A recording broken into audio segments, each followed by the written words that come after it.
Hello friends, welcome to Latha's cook book. இன்றைக்கி நம்ம என்ன டாப்பிக்கில் நம்ம பேச போகிறோம், டிஸ்கஸ் பண்ண போகிறோம் அப்படின்னு பார்த்தீங்கன்னாக்கா, நம்மள நிறையா பேருக்கு ஒரு சில மனக்குறைகள்லாம் இருக்கும். ஒரு சில நிறையாவே இருக்கும். அதில் முக்கியமானது பார்த்தீங்கன்னா, நம்மள நிறைய பேர் சொல்லுவாங்க, நாங்கள் ஒரு இடத்துக்கு போனோன்னே எங்களை யாரும் ஏறெடுத்து கூட மதிக்கிறதே கிடையாது, எனக்கு என்ன ஒரு மதிப்பே கிடையாதா, எனக்கு ஏன் ஒரு வேல்யூவே இல்லையா அப்படின்னு கேட்பாங்க. அவங்க பொய் சொல்கிறது இல்லை, அவங்க நிஜம்தான் சொல்கிறாங்க. ஏன்னாக்க அவங்களோட ஒரு கம்ப்ளைண்ட் என்ன, புகார் என்ன கொடுப்பாங்கன்னாக்க, ஒரு 4 பேர் உட்காந்துருக்கிற இடத்துல எங்களை பார்த்தானே, என்னை பார்த்தானாக்க யாரும் பேச மாட்டேங்கிறாங்க, ஒன்று தனியாக எங்கன்னு ஒதுங்கி போய்டுறாங்க, ஒரு மாதிரி கிசு கிசுன்னு பேசிக்கிறாங்க, என்ன அந்த கான்வர்சேஷனில் சேர்த்துக்கிறது இல்லை. இது என்னத்தினால அப்படின்னு பார்க்கும்பொழுது, இது என்னத்தினால அப்படின்னு பார்த்தானாக்க, குறைகள் அவர்கள்ட்ட இல்லை, நம்மக்கிட்ட தான் இருக்குது, அதாவது உங்ககிட்ட இருக்குது. ஏன் அப்படின்னு பார்த்தீங்கன்னாக்கா, ஒரு சில டிப்ஸ் எல்லாம் நான் இப்போ சொல்கிறத நீங்கள் ஃபாலோ பண்ணி பாருங்கள் உங்கள் மதிப்பை எப்படி கிருன்னு எப்படி ஏறுறதுன்னு பாருங்கள். கண்டிப்பாக ஏறும், ஆனால் நீங்கள் அதை சிரத்தையாக பண்ணணும். ஸோ நம்ம முதல்ல என்ன பார்க்க போகிறோம்னாக்க, முதல்ல உங்களை கண்ணாடிக்கு எதிராக நின்று பாருங்கள். நீங்கள் அழகாக ட்ரெஸ் பண்ணிகிட்டு இருக்கீங்களா, அழகாக இருக்கீங்களாங்கிறதுக்கு அந்த டாப்பிக்கில் நான் போகலை. பளிச்சுன்னு இருக்கணும் எப்பவுமே. பாருங்கள், நம்ம பளிச்சுன்னு ட்ரெஸ் பண்ணிட்டு இருந்தோம்னாங்களே நமக்கு ஒரு தனி ஒரு மதிப்பு இருக்கும். நம்ம தலையெல்லாம் அழகாக வாரிண்டு, நீட்டாக அழகாக புடவை கட்டிண்டு, புது புடவை தான் கட்டிக்கணும், ரொம்ப விலை உயர்ந்த புடவை தான் கட்டிக்கணுங்கிற அவசியமெல்லாம் ஒன்றுமே கிடையாதுங்க. இருக்கிறத நீட்டாக கட்டிக்கணும். நம்மள சொல்லுவாள்ல, கந்தலானாலும் கசக்கி கட்டு அப்படிங்கிற மாதிரி, என்ன கந்தலா வேணாலும் இருந்துட்டு போட்டுமே, அது நீட்டாக அழகாக கட்டிண்டா அது தனி அழகு தான், மதிப்பு தான். பொதுவாகவே ஒரு க்ளீனாக இருக்கிற ஒரு ட்ரெஸ், ஒரு க்ளீனாக ஒரு வீடு இருக்குது, அதெல்லாம் சரி. ஆனால் நீங்கள் உங்களை க்ளீனாக வச்சுட்டு இருக்கீங்களா, அதை பாருங்கள். வீடை க்ளீன் பண்ணுறேன், குழந்தைகளோட ட்ரெஸ் எல்லாம் க்ளீன் பண்ணுறேன், குழந்தைகளுக்கு அழகாக ட்ரெஸ் பண்ணி தலையெல்லாம் வாரி விட்டு அவங்கள க்ளீனாக வச்சுக்கிறேங்கிறதெல்லாம் போக, அந்த டைம் போக உங்களுக்காகவும் நேரத்தை செலவிட கற்றுக்கோங்க. நீங்கள் என்னக்க நம்மளுக்காக செலவிடும் நேரம் தான் நம்மளோட பர்சனாலிட்டியை நம்மளை இன்னும் கொஞ்சம் டெவலப் பண்ணி காமிக்கும். நம்மளுக்கு பர்சனாலிட்டி இது பாருங்கள், நம்ம அழுகுடி மாதிரி மூஞ்சி வச்சுட்டு இருந்தானே யாருமே பேச மாட்டாங்க. அழகாக ட்ரெஸ் பண்ணிவிட்டு நீங்களே பாருங்கள், நீங்கள் ஒரு கூட்டத்துக்கு போகிறீங்கன்னு வச்சுக்கோங்க, நம்மளை டக்குன்னு வசீகரிக்கிறது யார், அழகாக யார் ட்ரெஸ் பண்ணிக்கிறாங்க கூட அவங்களே தான் நம்ம பார்த்துட்டே இருக்கோம். ஸோ அந்த மாதிரி நம்ம இருக்கோமா, நம்ம பிறர்கண்ணுக்கு அழகாக இருந்தனால பளிச்சுன்னு தெரியறோமாங்கிறத பார்க்க வேண்டாமா. அதனால நீட்டாக ட்ரெஸ் பண்ணிக்கணும், அதுதான் முதல் பாயிண்ட்டு. நெக்ஸ்ட் டிப்பு என்னன்னு பார்த்தீங்கன்னா, பயப்படாதீங்க, நர்வஸாக இருக்காதீங்க. சில பேர் பாருங்கள், 4 பேர் பார்த்தாலே ஒரே நர்வஸ் ஆகிடுவாங்க, பயப்படுவாங்க. இது இந்த எதிராளிக்கு நல்லாவே புரிஞ்சுபடும். இவங்க நம்மளை பார்த்து பயப்படுறாங்க, இவங்களை போட்டு நம்ம இது பண்ணணும், இவங்க பேரில் நம்ம ஒரு இந்த ஆட்டிடியூடு காமிப்பாங்க. அவங்க தான் பெரிய பாஸ் மாதிரியும், நீங்கள் அவங்களுக்கு அடிபணிஞ்சு போகிற மாதிரியும். அதனால் தயவு செஞ்சு பயப்படாதீங்க. எதுக்கு பயப்படணும், நம்ம என்ன தப்பு செஞ்சுட்டா உட்காந்துருக்கோம், குற்றவாளிகளா நீங்கள்? இல்லை. அதனால் பயப்படாதீங்க, நல்ல தைரியமாக இருங்க. ஏன்னா நம்மளோட இந்த பர்சனாலிட்டியில், அதாவது நம்மளோட உடல் மொழின்னு சொல்கிறாங்க இல்லை, பாடி லாங்குவேஜ், அதை பார்த்தாலே எல்லாருக்கும் தெரியும். அப்புறம் சில பேர் பார்த்தாலே ஒரு மாதிரி விட நடுங்குவாங்க, கோழி கொஞ்சம் நடுங்கிற மாதிரி. அது மாதிரிலாம் நடுங்காதீங்க. நம்ம எதுக்கு நடுக்கணும், பிறரை பார்த்து? அவங்களும் நம்மளை மாதிரி சக மனிதர் தானே, அவங்கள பார்த்து நம்ம எதுக்கு பயப்படணும்? பயப்படவே தேவையில்லை. நல்லா எதிர்த்து நின்று தைரியமாக நில்லுங்க, ஸ்ட்ராங்காக இருங்க. நம்ம ஒரு ஸ்ட்ராங்காக இருந்தாலே, கெத்து கட்டினோம்னாலே அவங்க நம்மக்கிட்ட உதாரணம் காமிக்க மாட்டாங்க. அதனால் நம்மளுக்கு வேல்யூ எப்படி இருக்கணும் தெரியணும்னாக்க, நம்ம வேல்யூவை இன்க்ரீஸ் பண்ணிக்கணும், நம்மளே எல்லோரும் மதிக்கணும் அப்படின்னாக்க, நம்ம முதல்ல இந்த குட்டை குனியிற ஹேபிட்டை முதல்ல விட்டுறணும்.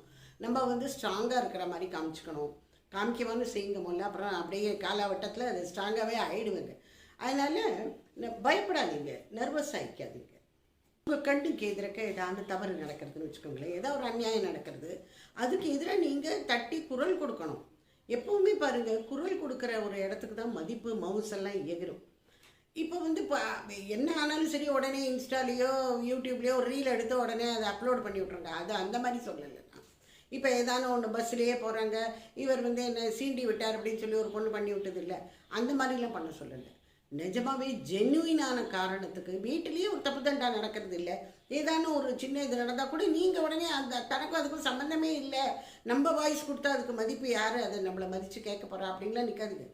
தப்பு நடந்ததுன்னா அதை கண்டிப்பாக நீங்கள் கேட்கணும். இன்னும் எப்போவுமே அது ஸ்ட்ராங் உமனோட ஒரு பர்சனாலிட்டி. அது தப்பு நடந்தால் அதை கேட்கணும், அப்போ தான் நீங்கள் ஸ்ட்ராங் உமன்னு நீங்கள் எல்லாராலும் நீங்கள் மதிக்கப்படுவீங்க. அதை புரிஞ்சுக்குங்க. அப்புறம் இன்னொன்று என்னன்னாக்க, அடுத்த பாயிண்ட்டுக்கு போயிடுவோம். அடுத்தது என்னன்னு பார்த்தீங்கன்னாக்க, சில பேருக்கு வந்து ஒரு ஒரு மாதிரி பணிவாக நடந்துகிட்டே இருப்பாங்க. இந்த பணிவுங்கிறது போய் இடம் மாறி போய் என்ன ஆயிடுதுன்னா பூஜா தூக்குற மாதிரி ஆகிடும்.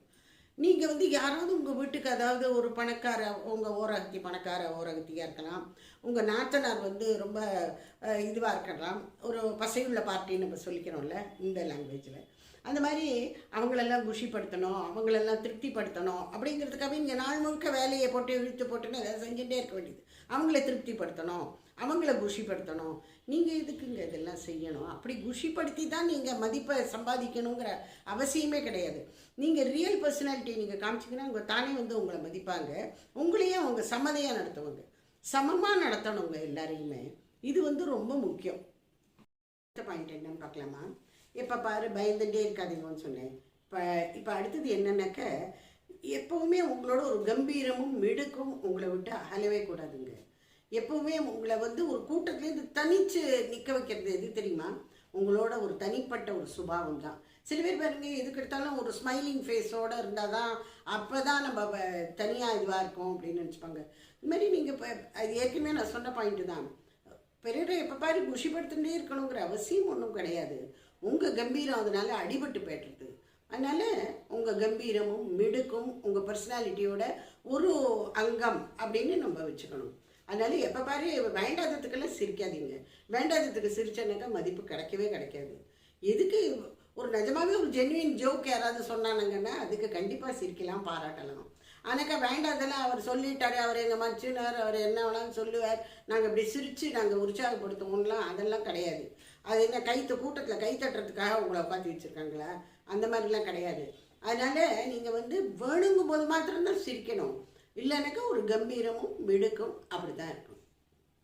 என்னன்னு பார்த்தீங்கன்னாக்கா, சில பேர் எல்லாத்துக்கும் மன்னிப்பு கேட்டுகிட்டே இருப்பாங்க, சாரி சொல்லிகிட்டே இருப்பாங்க. எல்லாத்துக்கும் சாரி சொல்கிறது, அவங்களோட தப்பு இருக்கோ இல்லையோ சாரி கேட்க வேண்டியது. இதனால உங்கள் மதிப்பு எங்கெங்கே உயர போகிறது? எல்லாத்துக்குள்ள சாரி கேட்கக்கூடாது. ஜென்யூனாக நீங்கள் நம்ம தப்பு பண்ணிட்டோம், நிஜமாகவே தப்பு பண்ணிட்டோம் அப்படிங்கும்போது மனதார ஒரு சாரி கேட்கலாம். ஆனால் சில பேர் இதே வழக்கமாக வச்சுட்டு இருக்காங்க. எல்லாத்துக்கும் தன் தலையில் அற்றதியை போட்டுட்டு எல்லாத்துக்கும் முன்னாடி நிற்க வேண்டியது, சாரி சாரி சொல்ல வேண்டியது, மன்னிச்சுக்கோங்க மன்னிச்சுக்கோங்க, லேட் ஆகிடுதா, காப்பி கலக்கிறதுக்கு லேட் ஆகிடுதா, உங்களுக்கு சாப்பாடு பரமாறதுக்கு லேட் ஆகிடுதான்னு இந்த மாதிரிலாம் நீங்கள் கேட்டுகிட்டே இருந்தீங்கன்னு வச்சுக்கோங்க, உங்களை அப்படி தான் நடத்துவாங்க. உங்களுக்கு மதிப்பெல்லாம் கூடுறதா இல்லை. அதனால எல்லாத்துக்கும் வேண்டாத இஷ்யூக்கள்லாம் நீங்கள் வந்து மன்னிப்பு கேட்கவே கேட்காதீங்கோ. உங்களுக்கு மதிப்பு கூடாது, உங்கள் பர்சனாலிட்டி ரொம்ப அடிபடும். இல்லை ஆமாம், சில பேர் என்ன பண்ணுவாங்கன்னு, பிறரை நம்பி அக்கம் பக்கத்தினராக இருக்கட்டும், இல்லை எங்கேயான பால் வாங்க போயிருப்பாங்க, காய்கறி கடைக்கு போயிருப்பாங்க, எல்லாரையும் நம்பிட்டு வீட்டு விஷயங்கள் எல்லாத்தையும் சொல்லி ஒப்பிக்க ஆரம்பிச்சிடுவாங்க. அந்த தவறை மாத்திரம் செய்யவே செய்யாதீங்க. இதனால உங்கள் மதிப்பு கூடவே கூடாது. உங்களை பார்த்தா ஏளனம் தாங்க எல்லாரும் பண்ணுவாங்க. இப்போ பாரு, இவ வந்தவொடனே ஆரம்பிச்சிடுவோம், ஒரு வீட்டு கதையெல்லாம் ஒப்பாரி வைக்க ஆரம்பிச்சிடுவோம் அப்படின்லாம் உங்களுக்கு அப்புறம் வேண்டாத பேர்லாம் உங்களுக்கு வைப்பாங்க. யாரையும் நம்பிட்டு வீட்டு கதைகள்லாம் சொல்கிறத முதல்ல நிறுத்தணும். எனக்கு அவங்க உங்களை வந்து உதாசீனம் தான் படுத்துவாங்க. அப்புறம் உங்கள்கிட்டருந்து கறக்கிற மாதிரி கறந்துட்டு வீட்டு விஷயங்கள் எல்லாத்தையும் வாங்கிட்டுருவாங்க. மாமியார் இன்னைக்கு என்ன சொன்னா, ஊர்படி என்ன சொன்னா, நாத்தனார் எப்போ வரலாம், எப்போ போகிறாலாம், இந்த மாதிரி கதைகள்லாம் கேட்பா. நீங்களும் அதெல்லாம் ஓஹோ நம்மளோட சொந்த கதையெல்லாம் கேட்குறாய்வா, எவ்வளோ நல்லவா அப்படின்னு நினச்சின்னு சொல்லிடாதீங்கோ. ஏன்னா இதனால உங்களுக்கு எந்த விதத்துலையும் உங்களுக்கு மதிப்போ ரெஸ்பெக்டோ கிடைக்காது. உங்கள் வீட்டு விஷயம் அது உங்களோடது. அது நீங்கள் வீட்டுக்குள்ளே உங்கள் வீட்டு நபர்களோடு நீங்கள் பேசி சரியாக்கணும். உங்களுக்கு ஏதான ஒரு குடும்பத்தில் ஏதான ஒரு சோகம் இருக்குது, யாராவது இல்ட்ரீட் பண்ணுறாங்கன்னா அது நீங்கள் பேசி சரி பண்ணிக்கணும். அதை அக்கம் பக்கத்துக்கிட்ட போய் சொல்லி அவங்க வந்து எதுவும் நியாயம் வந்து உங்களுக்காக கேட்க போகிறதில்ல. அதனால உங்கள் பர்சனாலிட்டியை சரி பண்ணிக்கணுமா, அதில் இந்த டிப்ஸையும் கண்டிப்பாக சேர்த்துக்கோங்க. யாரையும் நம்பிட்டு எந்த விஷயமும் சொல்லக்கூடாது. அடுத்த டிப்ஸ் என்னன்னு பார்த்தீங்கன்னாக்கா, யாராவது உங்களை எப்போ பாரு கிண்டல் பண்ணுறாங்க, நெய்யாண்டி உங்களை பார்த்து பண்ணுறாங்கன்னாக்க அதுக்குள்ள ரியாக்ஷனே காமிக்காதுங்க. பொறுமையாக அப்படியே விட்டுருங்க, இக்னோர் பண்ண கற்றுக்குங்க. அதெல்லாம் அது பண்ணினாலே அவங்களுக்கு சரியான நோஸ் கட் அதுதான். அப்போ உங்கள் மதிப்பு அப்படியே குபீர்னு உயரும். நீங்கள் எல்லாத்துக்கும் அவங்களுக்கு சரிக்கு சரியாக நீங்கள் போய் என்ன எப்படி அப்படி சொல்ல போச்சு அப்படின்னு காய்ச்சி மூச்சு நீங்களே சத்தம் போட்டிங்கன்னு வச்சுக்கோங்களேன், அவங்களுக்கு இன்னும் ஜாஸ்தியாக போயிடும். அதனால் எந்த மாதிரி நேரத்துலேயும் சரி பொறுமையாக அதை ஹேண்டில் பண்ணுங்க. யாராவது உங்களை பார்த்து கிண்டல் பண்ணாங்களா, அது சத்தம் போ அப்படியே சத்தம் போய அப்படின்னு சொல்லிட்டு நீங்கள் பேசாமல் இருக்கணும். அந்த மாதிரி நீங்கள் வந்து உங்களை அந்த மாதிரி நீங்கள் பொறுமையாக நீங்கள் ஹேண்டில் பண்ணுங்கள். உங்கள் மதிப்பு எப்படி தன்னால் ஏறுறதுன்னு பாருங்கள். அடுத்தது என்னன்னு பார்த்தோம்னாக்க, வாக்கு மீறக்கூடாது. அதாவது நீங்கள் சப்போஸ் யாருக்கான வாக்கு கொடுத்துருக்கீங்க, ரொம்ப பெரிய பெரிய விஷயமெல்லாம் இல்லைங்க, சின்ன சின்ன விஷயமா இருந்தால் கூட, அதாவது நம்ம அக்கம் பக்கத்தில் யார்கிட்டயாவது சொல்லியிருப்போம், நம்ம எல்லாரும் சேர்ந்து கடைக்கு போகலாம், இல்லைன்னா அவங்க வீட்டுக்கு அந்த சோ வீட்டுக்கு போகலாம், இல்லைன்னா இந்த மாதிரி சின்ன சின்ன விஷயங்களே இருந்தால் கூட நம்ம ஒன்று பண்ணியிருப்போம், அவங்களுக்கு ஒரு ப்ராமிஸ் மாதிரி நம்ம கொடுத்துருப்போம். ஆனால் லாஸ்ட் மூமெண்ட்டில் போய் நீங்கள் வந்து அதை மீறுறீங்கன்னு வச்சுக்கோங்களேன், எனக்கு தலைவலிக்கிறது, என்னால் வர முடியாது, இந்த மாதிரி விஷயங்கள் சொல்கிறேன். அது மாதிரி ஒன்று வந்து கொடுத்த வாக்கை மீறக்கூடாது அப்படிங்கிற மாதிரி. இதனாலேயும் வந்து உங்களுக்கு வந்து யாரும் மதிக்க மாட்டாங்க, அடுத்த வருஷம் உங்களை கூப்பிடவே மாட்டாங்க. அந்த மாதிரி 4 பேர் சேர்ந்துட்டு போயிடுவாங்க. 5ஆவதாக உங்களை இத்தனை நாளாக சேர்த்துட்டு இருந்தவா நீங்கள் எப்போ பாரு ஏதாவது காரணம் சொல்லிட்டு அதை மழுப்பின்னு இருந்தீங்கன்னு வச்சுக்கோங்க, தலைவலிக்கிறது, இன்னைக்கு எனக்கு ஒற்றை தலைவலி, மைக்ரைன் வந்து கொடுத்தோ, இல்லை மாமியாருக்கு ஆஸ்பத்திரிக்கு அழைச்சின்னு போனோம், இல்லை எனக்கு காலை வலிக்கிறது, இந்த மாதிரி ஏதாவது சொன்னீங்கன்னு ஜென்யூனாக கூட இருக்கலாம் நீங்கள். ஆனாக்க நீங்கள் கூடிய வரைக்கும் கொடுத்த வாக்கை மீறாமல் இருக்க ட்ரை பண்ணிக்க. பேசுகிறதா இருந்தால் பேசிட்டே போகலாம், இன்னும் நிறைய இருக்குது பேசுகிறதுக்கு. ஆனால் நான் ரொம்ப ஜாஸ்தி வளவளன்னு பேசிட்டு போக விரும்பலை. ஸோ இதை நான் சமரைஸ் பண்ண விரும்புகிறேன். என்னென்னக்க நம்மளை யாரும் மதிக்க மாட்டேங்கிறான்னா தப்பு பிறர்கிட்ட இல்லை, உங்கள்கிட்ட தான் இருக்குது, நம்மக்கிட்ட தான் இருக்குதுன்னு நினச்சிட்டு நீங்கள் நம்மளே ஒரு இது பண்ணிக்கணும். ஆட்டோ இதுன்னு சொல்லிக்கிறாங்கல்ல, அந்த மாதிரி நம்மளே நம்மளை கவனிச்சுக்கணும். நம்ம எப்படி, நம்ம பர்சனாலிட்டி எப்படி இருக்குது, நம்ம க்ளீனாக இருக்கோமா, நம்ம அழகாக ட்ரெஸ் பண்ணிக்கிறோமா, நம்ம சிரித்து பேசுகிறோமா, இல்லை ஓவராகவும் சிரிக்கக்கூடாது. அதுவும் தான் ஒரு பாயிண்ட் சொல்லியிருக்கேன். ரொம்ப ஓவராக சிரிக்கக்கூடாது, பூஜா தூக்கக்கூடாது, வீட்டு விஷயங்களை பிறற்று சொல்லக்கூடாது, அப்புறம் பண விஷயத்தில் கொஞ்சம் கராராக இருக்கணும். இந்த மாதிரிலாம் இருக்குது. இதெல்லாம் நீங்கள் பண்ணிட்டு வாங்க.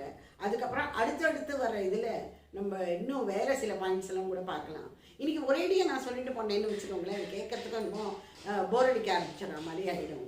ஸோ இந்த மாதிரி நீங்கள் பண்ணி பாருங்கள், மதிப்பு உயர்ந்தா இல்லையான்னு எனக்கு கண்டிப்பாக நீங்கள் சொல்லணும். ஓகேயா? Bye friends, take care.